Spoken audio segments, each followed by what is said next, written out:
दोस्तों नमस्कार, real prediction में आपका स्वागत है। दोस्तों आज हम बात करेंगे वृष लग्न वाले जातकों की कुंडली के विषय में। वृष लग्न वाले जातकों की कुंडली में प्रथम भाव में वृष राशि या 2 नंबर लिखा होता है। दोस्तों हमारे सामने जो जन्म पत्रिका है वह वृषभ लग्न की है। सबसे पहले हम इस लग्न के योग कारक ग्रहों की बात करते हैं। शुक्र, बुध और शनि इस लग्न कुंडली के लिए योग कारक ग्रह की भूमिका निभाते हैं। पहले और छठे भाव के स्वामी शुक्रदेव होते हैं, दूसरे और पांचवें भाव के स्वामी बुधदेव होते हैं, नौवें तथा 10वें भाव के स्वामी शनिदेव होते हैं।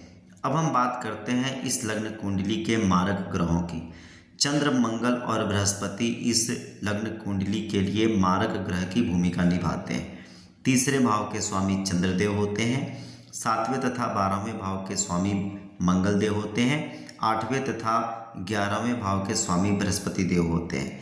यदि हम समग्रह की बात करें तो सूर्य देव इस लग्न कुंडली के लिए जो चौथे भाव के स्वामी होते हैं समग्रह की भूमिका निभाते हैं। दोस्तों अब हम सबसे पहले वृष लग्न में शुक्र देव के फल की बात करेंगे।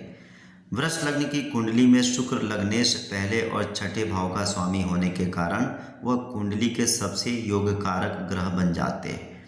तीसरे, पांचवें, छठे, 8वें और 12वें भाव में यदि शुक्र देव हो तो वह अपने अंश मात्र बलाबल अनुसार अशुभ फल देंगे, क्योंकि इन बुरे भावों में होने के कारण वह अपनी योगकारिता खो देते हैं। यहाँ पर शुक्रदेव का रत्न धारण नहीं किया जाता है, क्योंकि इन भावों में बैठकर शुक्रदेव एक शत्रु की भांति फल देते हैं। इनकी अशुभता को कम करने के लिए शुक्रदेव के दान व पाठ पूजन किया जाता है। यदि शुक्रदेव अस्त अवस्था में किसी भी भाव में पड़े हो तो उनका रत्न धारण किया जा सकता है और उनसे लाभ लिया जा सकता है। अब हम बात करेंगे वृष लग्न में बुध देव के फल के विषय में।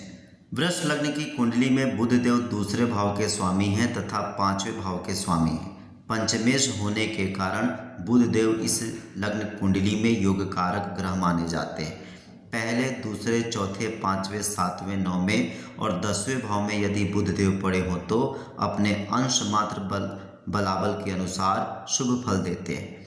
एकादश भाव में बुध देव अशुभ हो जाते हैं, क्योंकि यह उनकी नीच राशि है। इस कुंडली में किसी भाव में बुध देवता यदि सूर्य के साथ अस्त अवस्था में पड़े हों तो उनका रत्न पन्ना पहनकर बुध देवता का बल बढ़ाया जाता है। बुध देवता यदि तीसरे, छठे, 8वें, एकादश और 12वें भाव में उदय अवस्था में पड़े हो तो उनका दान करके उनकी अशुभता कम की जाती है। दोस्तों अब हम बात करेंगे वृष लग्न कुंडली में शनिदेव के फल के विषय में। वृष लग्न की कुंडली में शनिदेव 9वें और 10वें भाव के स्वामी होने के कारण अति योग कारक ग्रह माने जाते हैं। पहले, दूसरे, चौथे, 5वें, 7वें, 9वें, 10वें, 11वें भाव में शनिदेव अपनी दशा अंतरदशा में अपनी योग्यता अनुसार शुभ फल देते हैं। इस कुंडली में किसी भी भाव में यदि शनिदेव सूर्य के साथ अस्त अवस्था में पड़े हों तो उनका रत्न नीलम पहनकर उनके बल को बढ़ाया जा सकता है। यदि शनिदेव तीसरे, छठे, 8वें और 12वें भाव में उदय अवस्था में पड़े हों तो उनका रत्न नीलम कभी भी नहीं पहनना चाहिए, बल्कि दान और पाठ करके शनिदेव की अशुभता को दूर करना चाहिए। अब हम बात करेंगे वृष लग्न में सूर्य देवता के फल के विषय में। वृष लग्न में सूर्य देवता समग्रह माने जाते हैं। वह चौथे भाव के स्वामी हैं, परंतु लग्नेश शुक्र के शत्रु हैं। इस कुंडली में सूर्य देवता अपनी स्थिति और बलाबल के अनुसार अच्छा और बुरा फल देते हैं। पहले, दूसरे, चौथे, 5वें, 7वें, 9वें, 10वें और एकादश भाव में पड़े सूर्य देवता अपनी दशा अंतरदशा में अपनी योग्यता अनुसार शुभ फल देते हैं। तीसरे, छठे, 8वें और 12वें भाव में सूर्य देव हों तो उनका दान और सूर्य को जल चढ़ाकर उनकी अशुभता को दूर किया जा सकता है। इस अवस्था में सूर्य का रत्न माणिक नहीं पहनना चाहिए। अब हम बात करेंगे वृष लग्न में चंद्रदेव के फल के विषय में।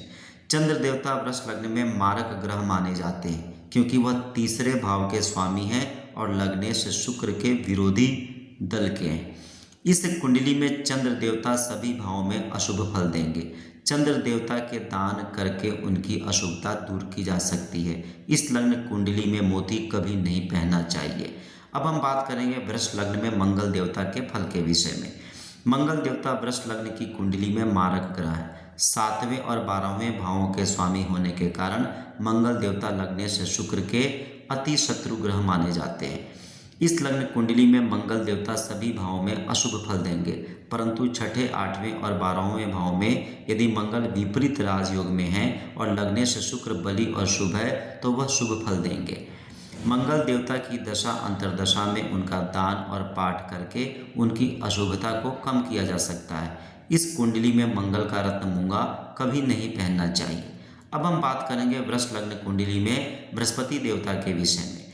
बृहस्पति देव इस लग्न कुंडली में एक मारक ग्रह है। 8वें और 11वें भाव के स्वामी होने के साथ साथ वह लग्नेश शुक्र के शत्रु माने जाते हैं। बृहस्पति देवता छठे, 8वें और 12वें भाव में हो तो वह शुभ फलदायक भी होते हैं, परंतु इसके लिए शुक्र का बली और शुभ होना अनिवार्य है। इस लग्न कुंडली में बृहस्पति देवता सभी भावों में अपनी दशा अंतर्दशा में अपनी योग्यता अनुसार अशुभ फल ही देंगे। इस कुंडली में सदा ही बृहस्पति देवता के दान किए जाते हैं।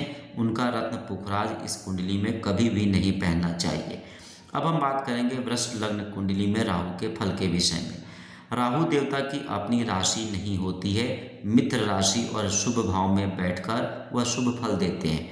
राहु देवता का रत्न गोमेद कभी भी किसी जातक को नहीं पहनना चाहिए, क्योंकि राहु देव के कारकत्व गलत हैं और गोमेद पहनने से वो हमारे शरीर में बढ़ जाते हैं।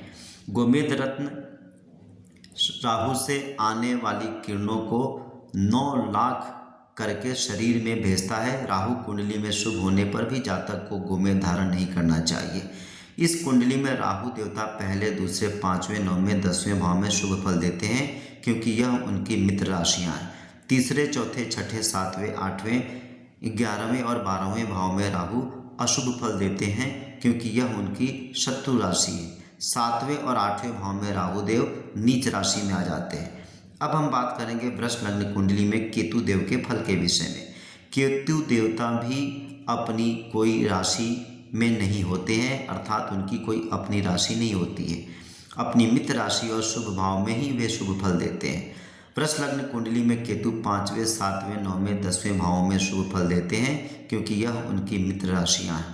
पहले, दूसरे, तीसरे, चौथे, छठे, 8वें, 11वें तथा 12वें भावों में केतु मारक ग्रह बन जाते हैं, अशुभ फल देते हैं, क्योंकि पहले और दूसरे भावों में केतु देव नीच राशि में आ जाते हैं। तो दोस्तों, यह थी हमारी जानकारी वृष लग्न की जन्म पत्रिका में सभी ग्रहों के विषय में। अगर वीडियो आपको अच्छी लगी हो तो कृपया लाइक व सब्सक्राइब करें। आपका यह कार्य हमें प्रोत्साहित कर सकता है। किसी भी प्रकार के ज्योतिषीय परामर्श के लिए आप दिए गए नंबर पर संपर्क कर सकते हैं। एक बार पुनः आपसे निवेदन है कि कृपया चैनल को लाइक, शेयर व सब्सक्राइब करें व कमेंट बॉक्स में अपनी राय दें। धन्यवाद।